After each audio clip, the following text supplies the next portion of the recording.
Hi മക്കളെ, ഇന്ന് ഞാൻ ചർച്ച ചെയ്യാൻ പോകുന്നത് പുതിയ എഡിഷനായിട്ടുള്ള ബയോളജി ടെക്സ്റ്റിലെ ഫസ്റ്റ് ചാപ്റ്ററായ ടു ലൈഫ് പ്രോസസ്സിൻ്റെ സെക്കൻഡ് പാർട്ടാണ് exchange of materials through cell membrane. നമുക്കറിയാം, സെൽ മെമ്മറൈൻ എന്ന് പറഞ്ഞാൽ outer most covering of the സെല്ലിൻ്റെ ഏറ്റവും പുറത്തുള്ള കവറിങ്ങിനെയാണ് അതായത് സെല്ലിനെ സംരക്ഷിച്ചുകൊണ്ടുള്ള ഏറ്റവും പുറത്തുള്ള കവറിനെയാണ് സെൽ മെമ്മറൈൻ എന്ന് പറയുന്നത്. അപ്പോൾ ഒരു സെല്ലെന്ന് പറയുന്നത് എന്തൊക്കെയുണ്ട് അതിനകത്ത് സൈറ്റോപ്ലാസം ഉണ്ട്, ന്യൂക്ലിയസ് ഉണ്ട്, അതുപോലെ തന്നെ സെൽ മെമ്മറൈൻ ഉണ്ട്. ഈ സെൽ മെമ്മറൈനെ പറയുന്ന വേറൊരു പേരാണ് പ്ലാസ്മ മെമ്മറൈൻ എന്നും പറയും, പിന്നെ സൈറ്റോപ്ലാസ്മിക് മെമ്മറൈൻ എന്നും പറയും. ഈ സെൽ മെമ്മറൈൻ ഉണ്ടാക്കിയിരിക്കുന്നത് എന്തുകൊണ്ടാണ്? Lipids, protein and carbohydrate. Lipids എന്ന് പറഞ്ഞാൽ ഫാറ്റ്. അതായത് ലിപ്പിഡ്സിനെ നമുക്ക് എത്രയായിട്ട് തിരിക്കാം? ഫോസ്ഫോലിപ്പിഡ്സ് എന്നും തിരിക്കാം, അതുപോലെ തന്നെ കൊളസ്ട്രോൾ എന്നും തിരിക്കാം. ഞാൻ പറഞ്ഞു, സെല്ലിൻ്റെ പ്രധാന ഘടകങ്ങൾ സെൽ മെമ്മറൈനും സൈറ്റോപ്ലാസവും അതുപോലെ തന്നെ ന്യൂക്ലിയസുമാണെന്ന് ഞാൻ പറഞ്ഞു. ഈ സൈറ്റോപ്ലാസം എന്ന് പറയുന്നത് നിങ്ങൾ 9th പഠിച്ചിട്ടുണ്ട്. സൈറ്റോപ്ലാസം എന്ന സെൽ ഓർഗനലിലെ എല്ലാം അടങ്ങുന്നതാണ് സൈറ്റോപ്ലാസം എന്ന് പറയുന്നത്.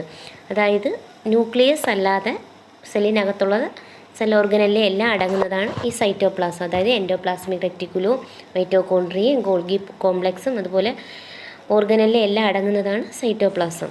Haven't you understood why cell membrane is also known as plasma membrane? അപ്പം ഞാൻ പറഞ്ഞു, സെൽ മെമ്മറൈനെ എന്തെന്നും അറിയപ്പെടുന്നു? പ്ലാസ്മ മെമ്മറൈൻ എന്നും അറിയപ്പെടുന്നു. Only certain molecules can pass through the plasma membrane.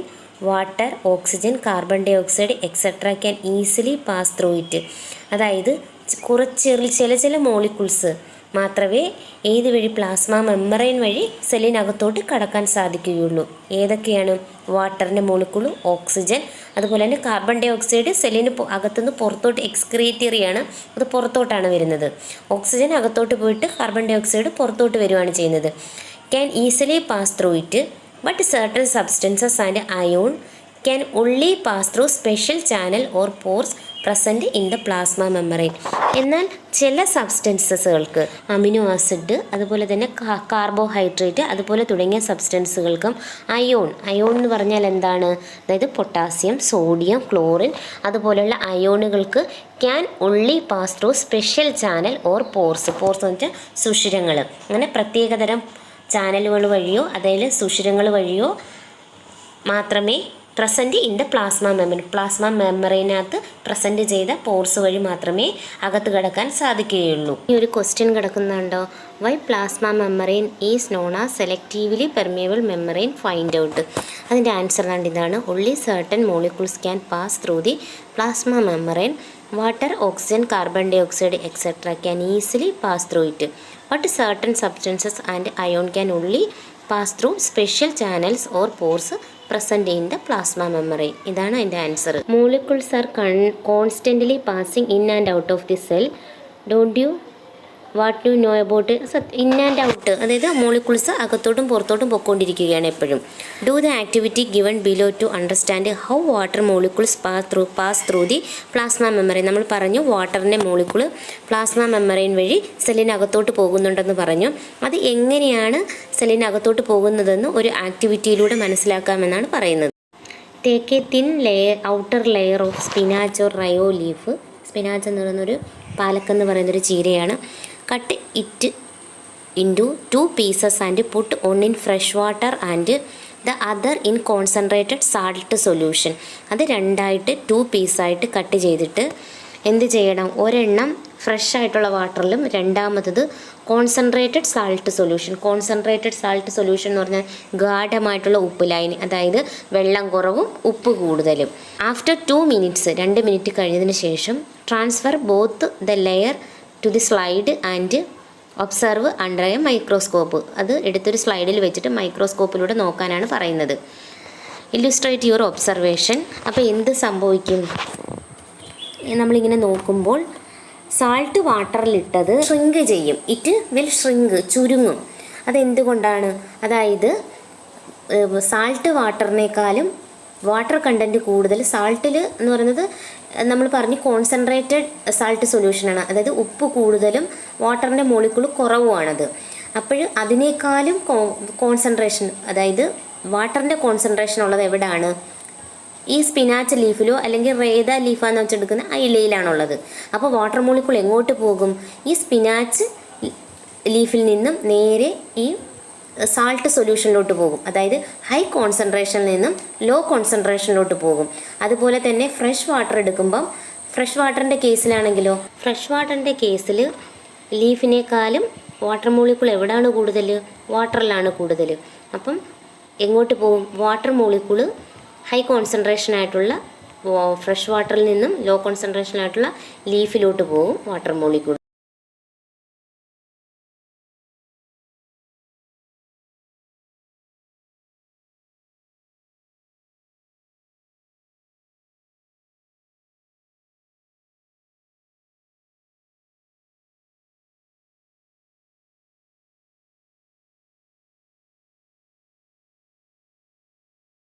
എൻ്റെ ഒബ്സർവേഷൻ, ഇൻ സാൾട്ട് സൊല്യൂഷനിൽ water molecules move from the cell of the leaf to the salt solution.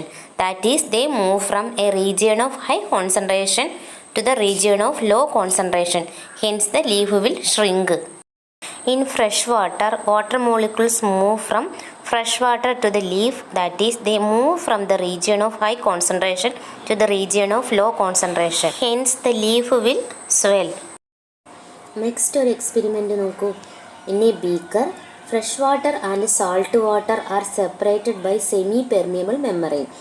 Semi permeable membrane എന്ന് വെച്ചാൽ പകുതി മാത്രം കടത്തി വിടുന്നത്, കുറച്ച് മാത്രം കടത്തി വിടുന്നതാണ് സെമി പെർമിയബിൾ മെമ്മറൈൻ എന്ന് പറഞ്ഞാൽ.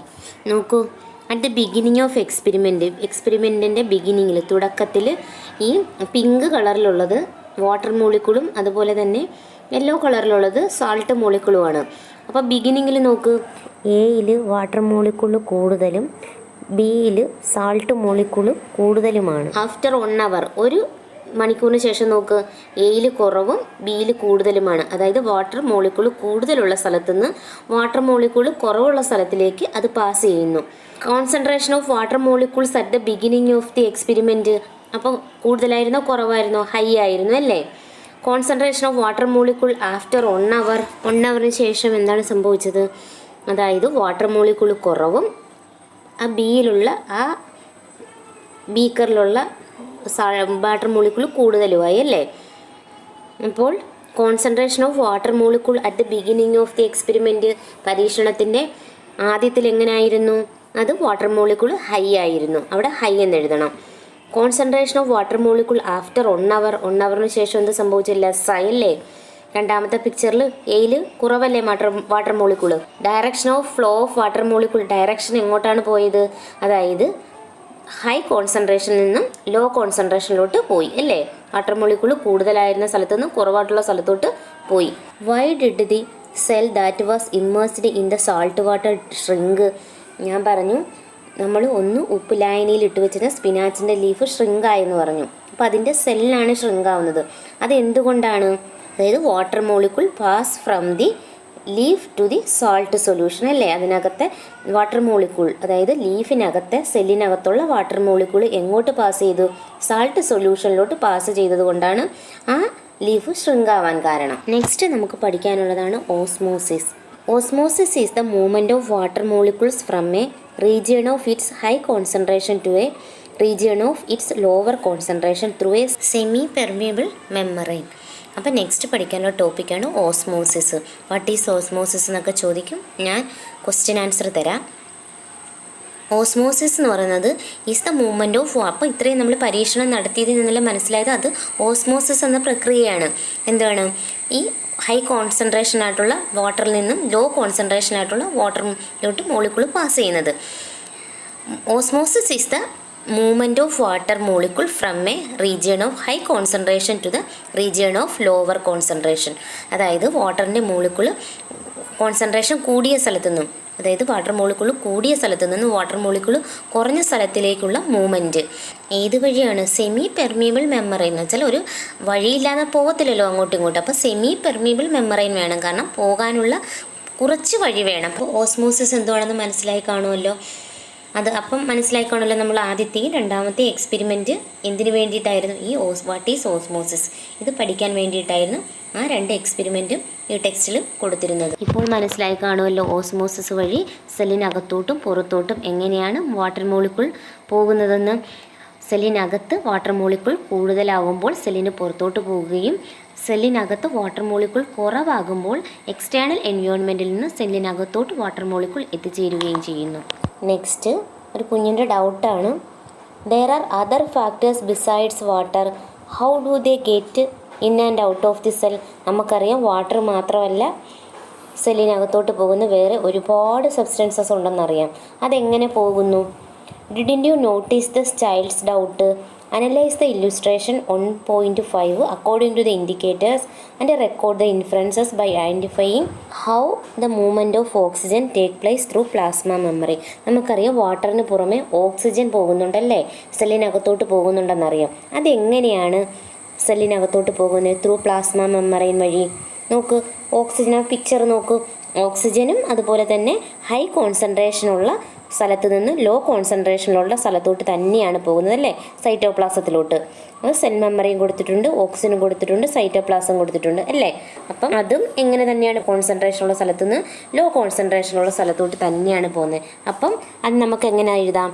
മൂവ്മെൻറ്റ് ഓഫ് മോളിക്യൂൾസ് ഫ്രം അല്ലെങ്കിൽ movement of oxygen molecules from a region of high concentration to the region of low concentration. Difference in the concentration of oxygen molecules, differences എങ്ങനെയായിരിക്കും? ഹൈയും ലോയും ആയിരിക്കും. ഇനി the direction of flow of oxygen molecules high കോൺസെൻട്രേഷനിൽ നിന്നും low കോൺസെൻട്രേഷനിലോട്ട്. Will diffusion take place through and without semi permeable membrane. അപ്പോൾ diffusion നടക്കാൻ വേണ്ടിയിട്ട് സെമി പെർമിയബിൾ മെമ്മറൈൻ വേണമെന്നൊന്നുമില്ല, അല്ലാതെ തന്നെ ഡിഫ്യൂഷൻ നടക്കും. പക്ഷേ ഓസ്മോസിസിന് സെമി പെർമിയബിൾ മെമ്മറൈൻ തന്നെ വേണം. അതുപോലെ തന്നെ diffusion is A type of flow of molecules. അത് നമുക്കറിയാം, അതായത് മോളിക്യൂൾസിൻ്റെ ഫ്ലോയാണ്, അതായത് ഹൈ കോൺസെൻട്രേഷനിൽ നിന്നും ലോ കോൺസെൻട്രേഷനിലോട്ടുള്ള മോളിക്യൂൾസിൻ്റെ ഫ്ലോയാണെന്ന് നമുക്കറിയാം. It does not require energy, ഇതിന് എനർജിയുടെ ആവശ്യമില്ല. അതുപോലെ തന്നെ ഓസ്മോസിസിനും എനർജിയുടെ ആവശ്യമില്ല. ഓസ്മോസിസ് പഠിപ്പിച്ച സമയത്ത് ഞാനത് പറഞ്ഞില്ല. അപ്പം ഡിഫ്യൂഷനും എനർജിയുടെ ആവശ്യമില്ല, അതുപോലെ തന്നെ ഓസ്മോസിസിനും ഈ ഓസ്മോസിസ് നടക്കാൻ നേരം എനർജിയുടെ ആവശ്യമില്ല, ഡിഫ്യൂഷൻ നടക്കാൻ നേരം എനർജിയുടെ ആവശ്യമില്ല. ഓസ്മോസിസ് എന്ന് വെച്ചാൽ വാട്ടർ ഇൻ ആൻഡ് ഔട്ട് പോകുന്നതാണ്. ഡിഫ്യൂഷൻ എന്ന് പറയുന്നത് ഓക്സിജൻ ഇന്ന് അകത്തോട്ട് പോകും, തിരിച്ച് ഓക്സിജൻ പുറത്തോട്ട് വരത്തില്ല. പുറത്തോട്ട് എന്താണ് വരുന്നത്?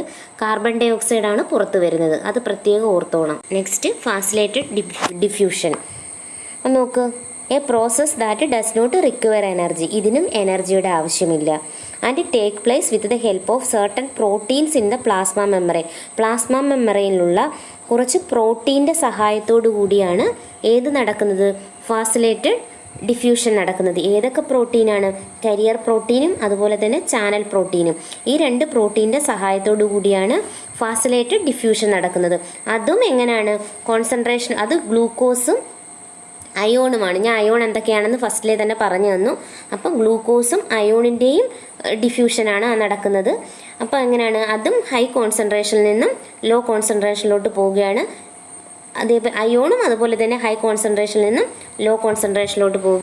എന്തിൻ്റെ ഹെൽപ്പോടു കൂടിയാണ് നടക്കുന്നത്? കരിയർ പ്രോട്ടീൻ്റെയും ചാനൽ പ്രോട്ടീൻ്റെയും ഹെൽപ്പോടു കൂടിയാണ് നടക്കുന്നത്. അതിന് എന്തിൻ്റെ ആവശ്യമില്ല?